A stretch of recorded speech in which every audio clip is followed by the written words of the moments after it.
Monsieur le Président, chers collègues, ravi d'être à vos côtés, ou plutôt loin de vous. Voilà, je partage l'écran. C'est parfait, on te voit très bien, Bernard. Voilà, Et et vous bienvenue. et vous avez l'image. Voilà. Alors, des doigts au bout des yeux, tel est le titre de cette communication optique et haptique en chirurgie. En remettant dans...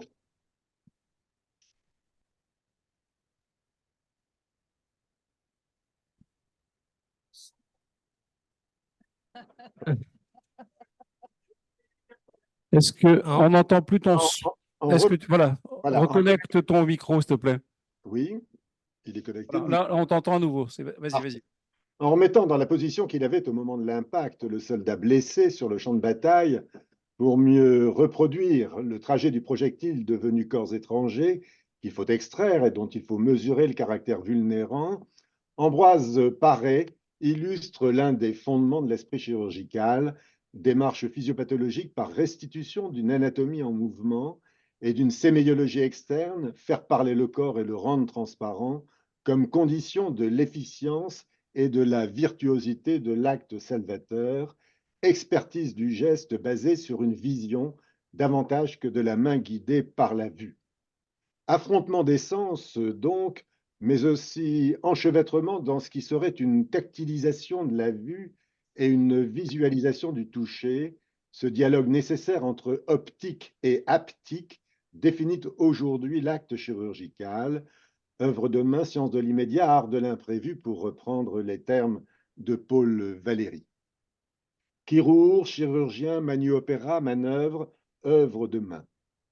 Parler de patte chirurgicale, c'est confirmer qu'il n'existe pas de main chirurgicale, en ce sens qu'il n'y a pas de forme prédestinée de taille convenue, d'agilité particulière, de conformation acquise.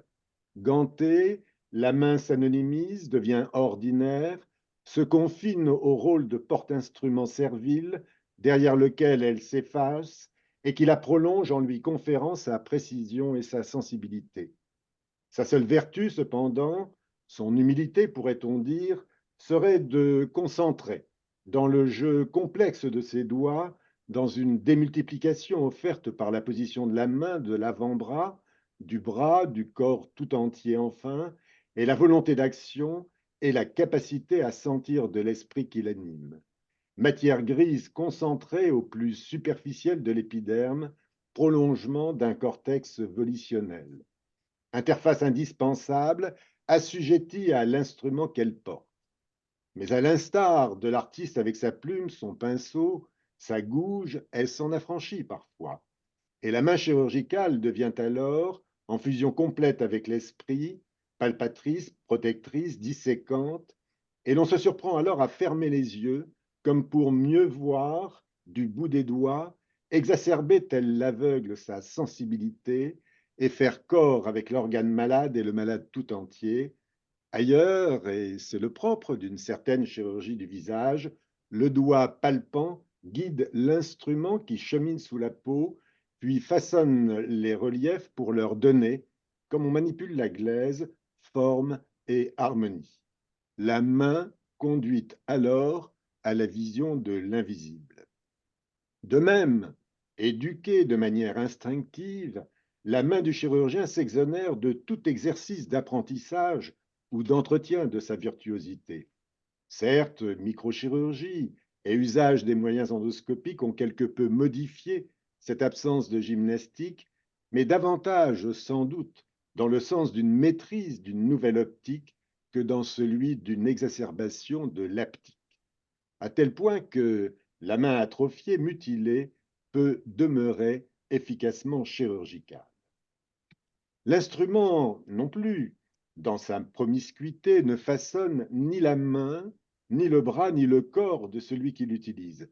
La main chirurgicale n'est ni stigmatisée, ni révélatrice de l'objet qu'elle manipule, servante, docile, mais ni asservie, ni exhibitionniste.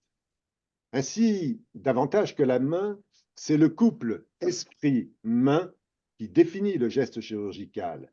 Et pour reprendre les termes d'Henri Foncillon dans L'éloge de la main, L'esprit fait la main fait l'esprit, le geste qui ne crée pas, le geste sans lendemain provoque et définit l'état de conscience, le geste qui crée exerce une action continue sur la vie intérieure. Le risque serait donc que dans la répétition de l'intervention, l'esprit ne se satisfasse que du mouvement maîtrisé de la main dans une sorte de contemplation satisfaite qui le distrairait du sujet auquel il s'applique. La main chirurgicale, alors personnifiée, visage sans yeux ni voix, mais voyant et palpant, revendique alors son indépendance, la servante devient maîtresse. La main se mouvait comme un acteur, je pourrais même dire qu'elle se regardait faire, si exagéré que cela puisse paraître pour reprendre les termes de Rainer Maria Rilke. La main corticale, celle de l'activité volitionnelle, a cédé le pas à la main sous-corticale, celle des automatismes.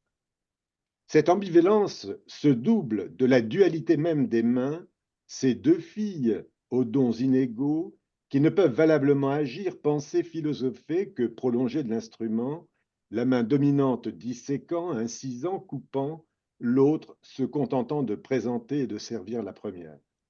Allégeance et complémentarité des hémisphères, à l'image des musiciens.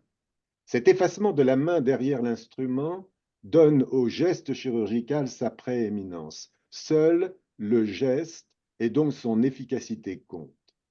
Au-delà du geste, au-delà de la gestuelle et de la somme des gestes codés, le gestuaire, il y a l'élégance du geste, le jeu du personnage, sa gestique, la main qui voit, palpe, goûte, entend et parle.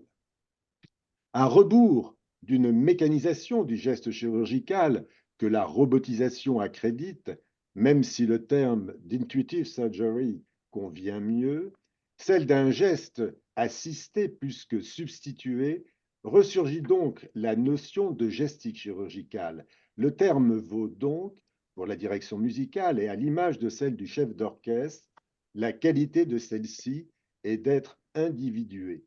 Chaque fois qu'elle procède de la répétition ou de l'imitation, elle perd cette qualité essentielle, non transmissible, elle redonne humanité au malade et à celui qui le perd. Telles sont les réserves tenues par notre collègue Alain-Charles Masquelet dans un article récent du Monde consacré à la robotique chirurgicale et tout particulièrement à nos collègues du Gréco dont nous faisons partie. Et si la robotique dont nous sommes convaincus qu'elle nous guide et qu'elle nous aide à mieux voir, nous apprenait à mieux percevoir. Tel est l'objet de recherches que nous menons depuis plusieurs années avec nos collègues du CEA List. Cette plateforme robotisée d'éducation de la sensibilité de la main chirurgicale quand elle fore un os, lui faisant percevoir cette frontière de résistance entre os cortical et os spongieux, la puissance nécessaire à mobiliser l'articulation du genou ou réduire la luxation de la mandibule. Certes, cette plateforme n'a pas vertu substitutive comme toute robotique, comme l'intelligence artificielle ne peut se substituer à l'intelligence, elle n'a que valeur éducative. L'Académie de chirurgie a pu s'en convaincre en venant visiter l'Institut Fairfax. L'individuation de la gestique relèverait donc de caractères physiologiques rendant illusoire toute transmission d'un savoir-faire. Si le geste chirurgical, la tenue de l'instrument, la manière de disséquer peut être appris comme n'importe quel pas de danse, même s'il ne vaut qu'appliquer au malade, le savoir-faire, le geste, ne résume pas le savoir-faire chirurgical. Ainsi, la chirurgie offre à contempler dans ses moments les plus forts le jeu de ses mains gantées, manipulant telles des marionnettes les instruments paradoxaux de la vie, qui se glissent entre la vie et la vie, mais avec un système d'actes, une précision des manœuvres, une rigueur dans leur suite et leur exécution, qui donne à son intervention je ne sais quel caractère abstrait, reprenant ainsi les termes de Paul Valéry, une gestique de création, c'est ce que nous appellerons la main négative. Merci de votre attention. Merci. Mon cher Bernard, mille merci pour, d'une part, la qualité intellectuelle de ta présentation, la qualité pédagogique, et en même temps, ce à quoi je suis sensible aujourd'hui, c'est la qualité littéraire de la manière d'exprimer cette complexité de c'est quoi aujourd'hui ce nouveau sens que l'on peut avoir au bout de nos doigts, c'est voir avec nos doigts. Et cette capacité d'éduquer ce nouveau sens, elle est peut-être mise en question justement au travers du raccourcissement du temps de formation de cette main chirurgicale qui demande, à mon avis, plusieurs années pour que nos doigts sachent voir sans véritablement avoir le regard de l'œil. Donc c'est quand même extraordinairement important. Et en tous les cas, merci de ta contribution parce que ça élève encore une fois le niveau des interventions d'aujourd'hui et je suis vraiment très heureux. Voilà ce que je peux dire, mais peut-être que Jean-Claude, tu peux ajouter un commentaire.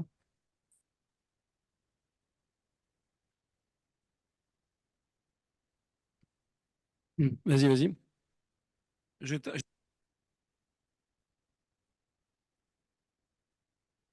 Voilà, je reste quoi, effectivement, devant cette présentation, comme à chaque fois, quand on va à l'Institut Faire Face, dans lequel voilà, il y a toute cette philosophie, cette poésie et des réflexions philosophiques pour lesquelles je crois qu'il faudra que j'écoute plusieurs fois cette présentation pour pouvoir Aller jusqu'au bout de la m'en compréhension. Ouais. inspirer de manière profonde. Merci, Bernard.